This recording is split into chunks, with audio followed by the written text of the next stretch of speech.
Haleluya. Shalom Bapak Ibu Saudara. Meresponi pintu dan langit yang terbuka. Itulah pesan gembala untuk bulan Februari ini. Kita ingat tema kita pada tahun ini adalah Open Heaven, Open Doors. Tapi sayang, banyak orang tidak mengalaminya. Kenapa? Karena mereka gagal berespon. Mari kita belajar dari orang Israel. Di dalam Keluaran pasal 14 ayat 11 dan 12 berkata, "Dan mereka berkata kepada Musa, apakah karena tidak ada kuburan di Mesir, maka engkau membawa kami untuk mati di padang gurun ini? Apakah yang kau perbuat ini terhadap kami dengan membawa kami keluar dari Mesir? Bukankah ini telah kami katakan kepadamu di Mesir? Janganlah mengganggu kami dan biarlah kami bekerja pada orang Mesir, sebab lebih baik bagi kami untuk bekerja pada orang Mesir daripada mati di padang gurun ini." Ini bukan pernyataan orang Israel yang pertama.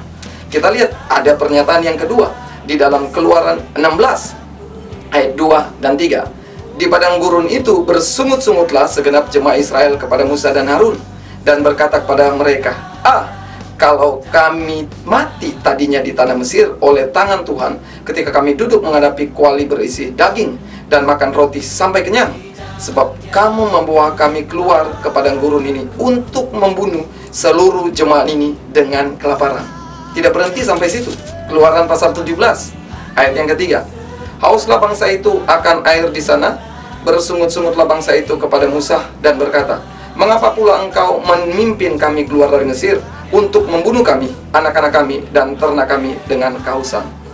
Kenapa mereka kemudian berpikir bahwa Musa ingin membunuh mereka? Tuhan ingin membuat mereka mati di padang gurun. Karena mereka gagal berespon. Yang pertama adalah mereka terlalu melihat kepada masalah. Padahal mereka keluar dari Mesir, Tuhan sudah pimpin dengan 10 tulanya.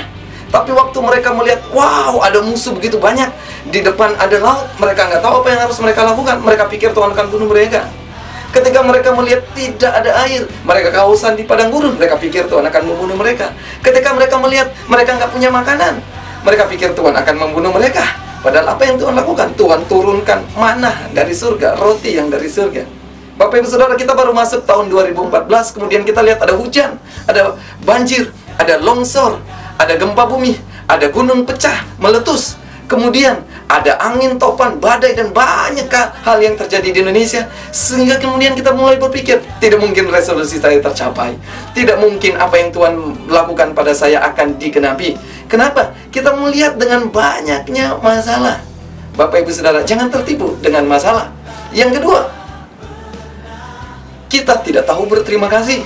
Orang Israel sudah dipimpin Tuhan dengan 10 tulah, tapi mereka selalu bersungut-sungut. Bapak Ibu Saudara, bersyukurlah selalu pada Tuhan. Jangan pernah lupa untuk berterima kasih pada Tuhan. Waktu kita datang ke gereja, waktu kita datang berdoa, waktu kita datang ke komsel, itu salah satu bentuk kita bersyukur pada Tuhan secara korporat. Tapi jangan lupa secara pribadi, ambil waktu untuk bersyukur kepada Tuhan atas semua pintu-pintu yang pernah Tuhan bukakan.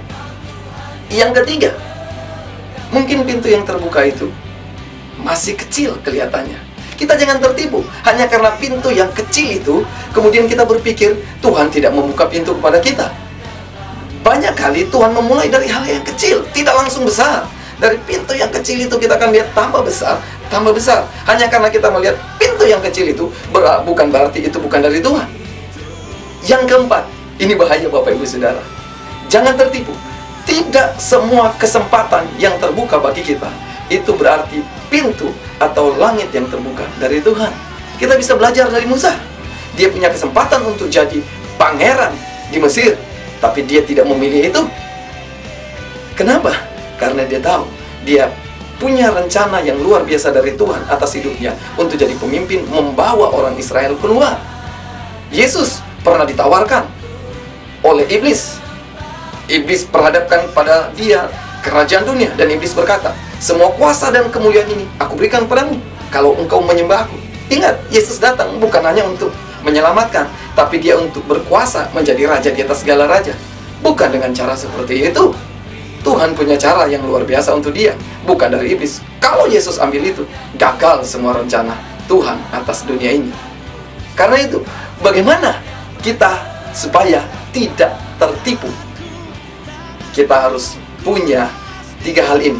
Yang pertama adalah kita miliki kepekaan. Kita harus peka melihat, wow, ini pintu dari Tuhan atau tidak. Dan untuk memiliki kepekaan, mari kita bangun hubungan yang dalam dengan Tuhan. Yang kedua, kita harus memiliki pengertian yang benar. Untuk setiap hal yang terjadi, kita harus belajar melihat dengan cara melihatnya Tuhan, dengan pengertian yang alkitabiah, dengan pengertian yang dari Tuhan. Dan yang ketiga, kita harus belajar memiliki sikap hati yang benar. Bapak Ibu Saudara, kalau kita punya sikap hati yang benar, kalau kita punya pengertian yang benar, kalau kita punya kepekaan, kita nggak akan salah masuk pintu. Sebab kalau kita salah masuk pintu, kita nggak akan pernah sampai ke tujuan. Masuklah ke pintu yang benar, kita akan sampai kepada tujuan. Haleluya.